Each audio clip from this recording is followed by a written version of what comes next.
বিশ্ব পরিবেশ দিবস 2026 উপলক্ষে আমাদের টিম একটি মানবিক পরিবার ও আমাদের যুব টিমের উদ্যোগ।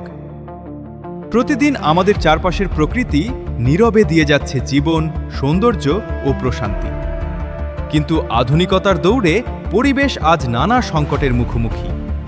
জলবায়ু পরিবর্তন, প্লাস্টিক দূষণ এবং সবুজের ক্রমহ্রাসমান উপস্থিতি আমাদের ভবিষ্যতের জন্য বড় এক সতর্কবার্তা। এই বাস্তবতাকে সামনে রেখে বিশ্ব পরিবেশ দিবস 2026 উপলক্ষে সাতক্ষীরার দেবহাটায় এক ব্যতিক্রমী উদ্যোগ গ্রহণ করে আমাদের টিম একটি মানবিক পরিবার এবং আমাদের যুব টিম দেবহাটা উপজেলার অন্যতম ঐতিহ্যবাহী জায়গা রূপসী ম্যানগ্রোভ পর্যটন কেন্দ্রে আমরা এসেছি। আমরা দর্শনার্থী এখানে যারা আছে, বৃক্ষ প্রেমী মানুষ যারা আছে, ফুল গাছ প্রেমী মানুষ যারা আছে, তাদেরকে আমরা এখান থেকে আমাদের টিম একটি মানবিক পরিবারের পক্ষ থেকে তাদের সাথে আসলে সৌজন্য পরিচয় এবং তাদেরকে একটি করে গাছ দেবো। এই গাছগুলো আসলে কে পাবে, বেনিফিশিয়ারি কে হবে, সেই বিষয়ে আমরা সম্পূর্ণ অজ্ঞ। কারণ এই গাছগুলো দেওয়া হবে দর্শনার্থী যারা বিভিন্ন জায়গা থেকে আসছে তাদেরকে দেওয়া হবে। এখন আমরা এখানে যারা এসেছি, আমাদের যে প্রোগ্রামগুলো নিয়মিত করে থাকি তার ভিতরে বৃক্ষরোপণ অন্যতম।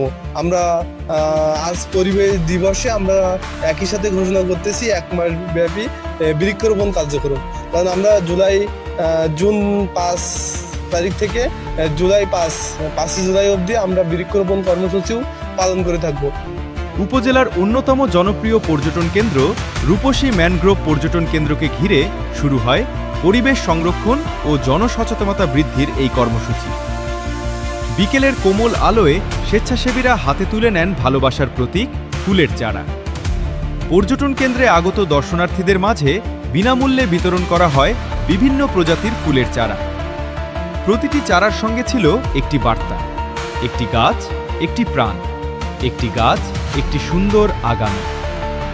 শুধু চারা বিতরণেই সীমাবদ্ধ ছিল না এই আয়োজন। পরিবেশ রক্ষার দায়িত্ববোধ থেকে স্বেচ্ছাসেবীরা অংশ নেন পরিচ্ছন্নতা অভিযানে। আমরা আসলে প্লাস্টিক যেগুলো আছে পরিবেশকে দূষণ করে, এই প্লাস্টিককে আমরা আসলে অপসারণ প্লাস্টিককে আসলে আমরা খুঁটে এক জায়গায় করতেছি, যেগুলো আমরা পরবর্তীতে পুড়িয়ে দেবো।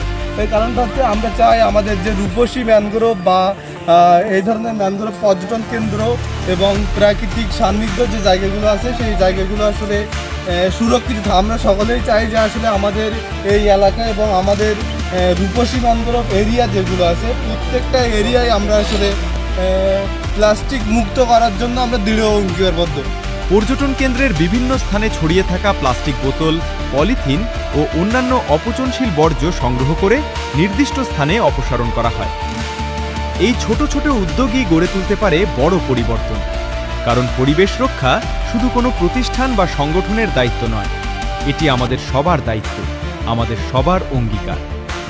এই কর্মসূচির মাধ্যমে দর্শনার্থীদের কাছে পৌঁছে দেওয়া হয়েছে সচেতনতার এক শক্তিশালী বার্তা। প্রকৃতিকে ভালোবাসুন, গাছ লাগান, প্লাস্টিক দূষণ রোধ করুন এবং আগামী প্রজন্মের জন্য একটি বাসযোগ্য পৃথিবী গড়ে তুলুন। সংগঠনের নির্বাহী প্রধান মোহাম্মদ মনিরুল ইসলামের নেতৃত্বে আয়োজিত এই কর্মসূচিতে অংশগ্রহণ করেন সংগঠনের স্বেচ্ছাসেবক ও সদস্যরা। তাদের সম্মিলিত প্রচেষ্টা প্রমাণ করে ইচ্ছা থাকলে সমাজ ও পরিবেশের কল্যাণে ইতিবাচক পরিবর্তন সম্ভব। সবুজ হোক পৃথিবী, পরিচ্ছন্ন হোক পরিবেশ, মানবতায় এগিয়ে যাক সমাজ। আমাদের টিম একটি মানবিক পরিবার এবং আমাদের যুব টিম বিশ্বাস করে আজকের একটি চারা আগামী দিনের একটি সবুজ পৃথিবী। পরিবেশ বাঁচান, ভবিষ্যৎ বাঁচান। সবুজের জন্য, মানুষের জন্য, আগামীর জন্য।